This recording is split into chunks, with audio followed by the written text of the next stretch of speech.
Hey, listeners, I am popping into your feed this week with a surprise. Starting now, I'll be releasing solo episodes every other week to share some of my life experiences and Jesus moments with you. I'll still be doing interviews, but thought it would be fun to be able to talk directly to you about my struggles and triumphs. And I'm calling these episodes The Kitchen Table. So, why the kitchen table? I am so glad you asked. The kitchen table has always been an important place for me, both in my family of origin and in my home now. It's a place for sharing stories and where sweet memories are made, a place where time almost stops, or maybe I just want it to, where we can sit and talk and analyze the day's events and look ahead with anticipation towards planned milestones. It was a time that knit my family of origin's heart together. Even though we fussed and fought most days, that time around the dinner table became a sacred space for us, and with a soundtrack of both laughter and crying as we bared our souls to one another. Maybe time has snatched my memory, but I never remember fighting around the dinner table. I do remember not wanting to eat the English peas Mom tried to force on us, and how my brother Ricky unsuccessfully tried to hide them under his pork chop. I'm sure we were scolded and told we needed to eat our vegetables. I still hate English peas. But I don't remember fighting.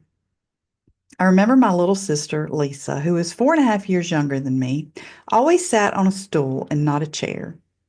Until now, I've never questioned that choice of seating. Maybe it's because we only had 4 chairs, two for my parents and one for my brother and me. I honestly have no idea how that started. That was how I thought every family sat down to dinner, with the baby of the family sitting on a stool.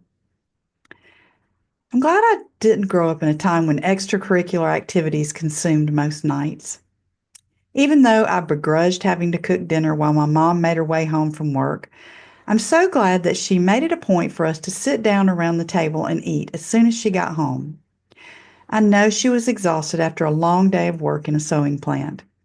My dad drove a truck and was rarely home on weeknights, so it was just the four of us. And my sister still sat on a stool. After lingering as long as possible, my sister and I would clear the table and wash and dry the dishes. This was definitely not something we looked forward to, so we made a game of it. I would wash and she'd dry as we raced to see who would win. The goal was for me to make sure there was always a dish on the other side of the sink left to drain, while Lisa would furiously work to clear any dishes out of the sink, wanting it to be empty so she could claim victory. Looking back, who knows how clean those dishes really were, or if my sister was putting wet dishes into the cabinets. Mom didn't seem to mind as long as the kitchen was clean when we finished. As we got older, we'd mix it up by singing songs as we worked. Our favorite was I Will Survive by Gloria Gaynor. It was the late 70s and early 80s, and we'd sing as loud as our voices would allow. I'm sure much to the dismay of our neighbors. To this day, whenever Lisa and I are together and we hear that song, we burst out laughing and start singing those lyrics together again. Who knew such a dull chore would create cherished memories? So, why am I telling you this? Because one of the most meaningful traditions of my childhood started almost every night around the kitchen table, eating dinner with my family.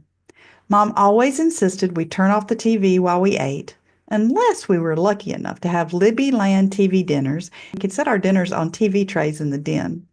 But those times were rare, and now I'm glad they were. You don't talk to each other when you're glued to a screen. When John and I first married, I would cook a big meal every night after work.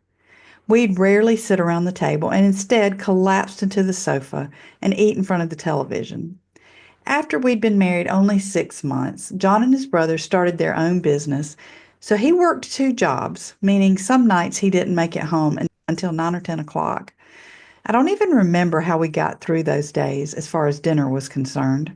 I only remember it was hard and lonely. When our daughter Elise came along after 8 years of marriage, I knew that I needed to make the dinner table a priority in my own family.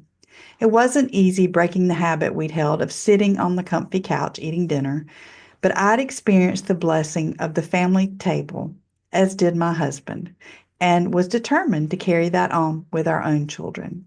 And we did. As the years went by, John's hours at work became less lengthy, and most evenings, the four of us, our son Jacob came along 3 years after Elise, would sit around the dinner table laughing and sharing stories and even baring our hearts to each other. We'd linger around the table, especially as the kids got older, because we wanted to soak up every minute of their presence while they were still living at home. There's something about the family table that feels like a safe space if you make that a priority for your family. It should be a place where we can be honest and open, not judged unfairly or dismissed. My mom made sure we had that safe space every night, and I hope my children feel the same way. I know it can be difficult when our kids are busy with sports and after school activities to make time to share dinner around the same table. And I'm not saying to never allow that. I think it's good for our kids to have extracurricular activities, but don't let them take over your time together as a family. Try to make a rule of having dinner 3 to 4 times a week, even if it's around a picnic table at the ballpark with fast food, or around a table at a restaurant, my favorite since I don't love to cook. Thankfully, it doesn't have to be a home cooked meal, although sometimes it would be nice. Something about sitting and facing each other while we enjoy food causes us to let our guard down a little and allows us to open up. I believe the dinner table is an important ingredient in the glue that helps us build strong families. My siblings and my children would agree. And so these solo episodes that I'll bring to you, hopefully every 2 weeks, will be short stories of how I've seen God work in my life and my own experiences that are sometimes mundane and other times amazing, and how those experiences have grown my faith. Just like if you came to my house and we sat around my kitchen table enjoying a snack and a cup of coffee, or hot tea for me. I may even share some things I'm learning in the Word that might encourage you. And since we're talking about the dinner table, you might have heard that one of my favorite recipes to make for a crowd is baked spaghetti. It's the meal my husband and I shared the first time we met at a church youth group progressive dinner on New Year's Eve in 1979. My mother-in-law shared the recipe with me years ago, and I've always made this my go-to meal when I need to feed a lot of people, especially when I had lots of kids over for youth group events or parties. Guidepost magazine picked up our story and even printed the recipe for the baked spaghetti that has kind of become my trademark. So if you'd like to receive that recipe, go to carolroper.org/podcast and sign up, and you'll receive an email where you can download it. You'll also receive weekly updates about podcast episodes, as well as any other events that might be happening, and maybe even some of my thoughts on faith and family. You'll also be able to see a few Instagram posts from recent days.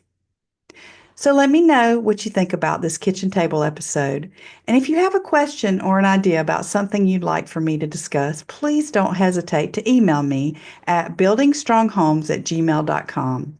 I would love to hear from you. I'll have a link to that email address in the show notes.